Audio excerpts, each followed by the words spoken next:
All right, so you wanted to deep dive into this whole TikTok ban thing, right? Everyone's Yeah. freaking out, like trying to shut it down. Yeah, seems like it. And, at first you think, oh, it's just national security. But Right. we dug into all the stuff you sent, and it is so much more complicated. Yeah, it's a lot more to it than meets the eye. We're mainly working from that censorship of TikTok page on Wikipedia. Right. Gives us a global perspective. Yeah, it's a good overview. And it's kind of like a heat map. Yeah. Yeah. It shows all the hot spots. Mm-hmm. And let me tell you, that map is red hot. Yeah, it's definitely highlights how widespread this has become, and it's important to make a distinction right away. Great. There's a difference between banning TikTok on government devices and banning it for the entire population. Right. So, like, lots of countries are saying, nope, our government phones, no TikTok. Right. Too risky. Exactly. But they're not saying, like, everyone has to delete it. Exactly. Like, take the UK, for example. Government employees can't be scrolling through TikTok on their work phones. Yeah. But everyone else can still make their dance videos and whatever else they do on there. Right. You don't want top secret government stuff accidentally ending up in a TikTok dance challenge. Right. Exactly. Yeah. At least that's the concern on the surface. But remember what you said earlier. It's not the whole story. Yeah. There are other reasons for these bans, and they go beyond just data security and worries about the Chinese government. Okay. Yeah. And this is where things get really interesting. Right. Like, Senegal blocked TikTok right after they arrested this major opposition leader. Mm-hmm. That seems way more about controlling what people are saying online than about data leaks. You're absolutely right. It's a clear example of a government using a ban to try to silence dissent and control the narrative. Wow. And then there's Bangladesh. Right. Remember how they initially banned TikTok for pornography and blasphemy? Right. So that shows a whole other angle, like they were worried about content they thought was offensive. Exactly. That highlights the cultural side of this whole debate. Different countries have different ideas about what's acceptable online. Yeah. And those cultural values definitely play a role in these decisions. Totally. And then we have to talk about India. They banned TikTok not once, but twice. Right. It's got to be one of the most, complicated relationships in this whole TikTok saga. India's case is really fascinating. Yeah. The first ban, back in 2019, was triggered by concerns about inappropriate content, especially when it came to kids. Right. TikTok actually responded by taking down a ton of videos and changing their policies. Okay. And that actually led to the ban being lifted. So round one went to TikTok. Right. They cleaned up their act. Uh-huh. But then 2020 rolled around, and things got a lot more intense on the geopolitical front. Oh, boy. Remember those border clashes between India and China? Oh, yeah. Well, India banned TikTok again, but this time it was part of a much bigger move against a bunch of different Chinese apps. Mm-hmm. It was less about the content itself and more about sending a message to China. So basically, TikTok got caught in the middle of this international power struggle. Right. Makes you wonder what other apps are going to get swept up in these kinds of conflicts in the future. It's definitely something to think about. Yeah. As technology and geopolitics become more and more intertwined, we're likely to see more situations like this where apps become pawns in these bigger power struggles. Speaking of power struggles, Taiwan's really concerned about what they call cognitive warfare. Right. Which sounds intense. It does, doesn't it? Yeah. But it's a real concept in today's world, basically. It's about using information and social media to manipulate people's opinions, stir up trouble. Oh, wow. Mess with people's minds. So like propaganda on steroids. You could put it that way. Taiwan is worried that China could use TikTok for this kind of thing to try to influence their citizens and undermine their government. Yeah. It's a pretty unsettling thought. It is. And it explains why they're thinking about banning TikTok for everyone there. So we've got concerns about data leaks. We've got worries about propaganda and this cognitive warfare stuff. And then there's all the debates about harmful content and how it affects young people. Right. Plus, there's probably some economic competition mixed in there too. Yay. It's a lot to take in, for sure. Totally. And then just to make things even more interesting, France completely threw a curveball in 2024 when they banned TikTok during all that unrest in New Caledonia. Right. And here's the crazy part. It looks like that was the very first time a democratic government blocked a social media platform for everyone, not just government workers. Yeah. Which is a pretty big deal. Pretty big deal. And it raises some serious questions about censorship and free speech in the digital age. Yeah, it definitely sets a precedent. If France can do it, who else might follow suit? Right. It feels like we're heading into uncharted territory when it comes to internet regulation. Yeah. And that's a little scary, to be honest. It is, and it's something we need to pay close attention to. What happened in France shows just how tricky it is to balance online safety and national security with individual freedoms. You're telling me this is a tough one to figure out?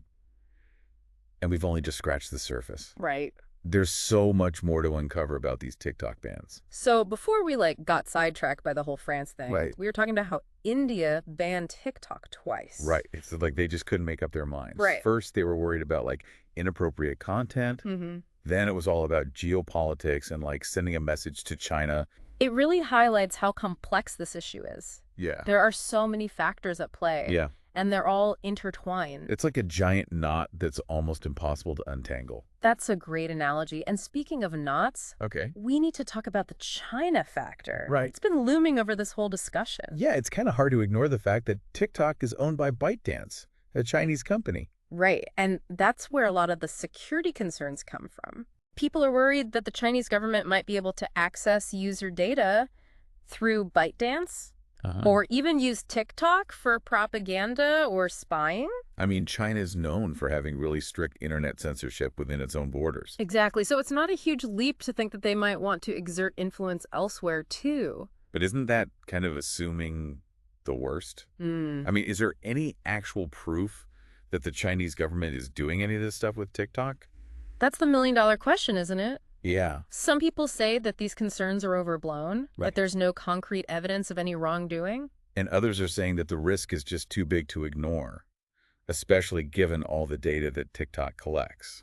It's a tough call. Yeah. And it really comes down to your own perspective and how much you trust the Chinese government.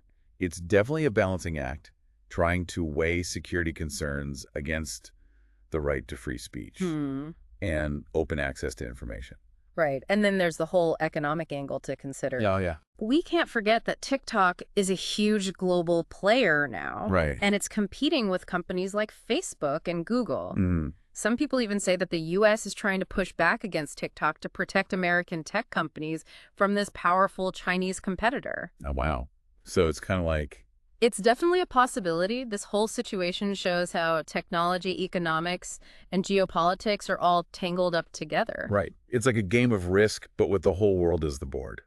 And the stakes are incredibly high. Wow. So let's recap what we've learned so far. Yeah. There are worries about data leaks to the Chinese government, concerns about TikTok being used for propaganda, or even that cognitive warfare we talked about. Right. And then there's the whole debate about harmful content and how it affects young people. Plus, there's probably some economic rivalry mixed in there for good measure. It's a lot to process. So what happens next? Right. Where do we go from here? That's the question everyone's trying to answer. Some people think the solution is to ban TikTok outright, like they've already done in Montana and are considering doing at the federal level in the U.S. Right. But others say that's too extreme. Yeah. That it sets a dangerous precedent for censorship and stifles innovation. Right. They think we should focus on things like stronger content moderation, more transparency from TikTok, and better education for users about online safety. So it's like choosing between two different paths. One leads to a more restricted internet, while the other tries to find a way to keep things open but also safe. Exactly. And ultimately, the decision comes down to values and priorities. Yeah. What do we value more? Security or freedom? Right. Control or innovation? It's a tough choice, and it's not one that any single person or government can make on their own. This is a conversation that needs to involve everyone. Right. Tech companies, policymakers, users, everyone in between. I couldn't agree more. And there's one more layer we haven't even touched on yet. Oh. The human element. Oh, yeah. We can't forget about the actual people who use TikTok, the ones who create content, watch videos, and whose lives are directly affected by these bans. Right. For a lot of people, especially young people, TikTok is more than just an app. Yeah. It's a community, a creative outlet, a way to make money, and even a platform for activism. So when we talk about banning TikTok, we're not just talking about blocking an app. We're talking about potentially disrupting lives, silencing voices, and maybe even limiting how a whole generation expresses themselves. That's a heavy thought. It is. It makes this whole conversation even more complicated and important. It definitely does, and it highlights the need to find a balanced and thoughtful approach, one that considers all the different perspectives and what's at stake. All right, so we've talked about all the government worries, all this data security, cognitive warfare. Right. But now it's time for some of the more surprising twists and turns in this TikTok ban story. Yeah, because believe it or not, it's not always governments leading the charge on these bans. Sometimes it's individuals or groups with specific concerns. Yeah, it's not as straightforward as you might think. Like, remember when Somalia tried to ban TikTok, Telegram, and a betting site Right. all at the same time? Yeah, they were worried about propaganda, inappropriate content, and the potential for gambling addiction all at once. Wow, so it was like a three-pronged attack on, like, online threats. Exactly. But get this, the ban never actually happened. Rare. They made this big announcement, but then they never really enforced it. Huh. That's interesting. It's a classic case of a government trying to make a statement without actually wanting to deal with the messy reality of enforcing such a ban. Right. It makes you wonder, like, what was the point? Yeah. Was it just a way to look like they were doing something? Possibly. It definitely highlights how political motivations can sometimes play a role in these decisions. Yeah. And then there's that situation in Kenya where a single person filed a petition to ban TikTok. Oh, wow. Talk about taking matters into your own hands. That's right. It wasn't the government pushing for the ban in this case. It was a concerned citizen who felt strongly about the issue. Right. And their concern wasn't even about data security or Chinese influence. Right. It was all about content moderation. That's right. They felt that TikTok wasn't doing enough to control the content on its platform, Mm-hmm. and that this could put users, especially young people, at risk of seeing harmful or inappropriate stuff. It's a good reminder that this debate isn't just about governments and big tech companies battling it out. Right. It's about real people and the content they're exposed to online. Exactly. And sometimes it takes the actions of a single individual to bring those concerns to light and force a broader conversation. It really does. Okay, so we've got these situations in Somalia, Kenya, but then there's Nepal, Yeah. which takes the cake for being indecisive. What did they do? They banned TikTok, then unbanned it all within a few years. Oh, wow. A roller coaster. I know, right? Their initial ban was all about protecting social harmony. They claimed that TikTok was being misused and like causing disruptions in society. Ah. But then just a year later, they completely reversed course. Wow. They lifted the ban after reaching some kind of agreement with TikTok. So what changed? Well, not exactly that TikTok suddenly became a force for good in society. Right. The key factor was that TikTok agreed to work with the Nepalese government to help identify and address any criminal activity happening on the app. So instead of going for a complete ban, they decided to try a more cooperative approach focusing on targeted enforcement and harm reduction. Yeah, it's a different model for sure. It makes you wonder if this kind of partnership between governments and tech companies could be a viable alternative to outright bans in other parts of the world. Yeah, it's definitely something to consider. Right. It suggests that there might be a middle ground between completely banning a platform and taking a totally hands-off approach. Well, this whole deep dive has been a wild ride. It has. We started out thinking this was just a simple story about TikTok bans. Right. But it turns out it's anything but. It's a complex, constantly evolving situation with so many different factors at play. And it seems like there's no easy answer. Every country's dealing with it in their own way. Mm-hmm. And it's hard to predict what's going to happen next.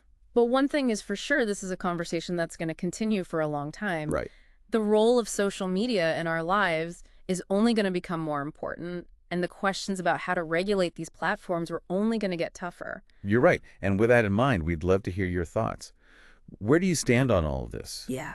Do you think these bans are necessary? Or do they go too far? It's a complex issue with no easy answers, but we hope this deep dive has given you the information you need to form your own informed opinion. Thanks for joining us on this journey, and until next time, keep exploring.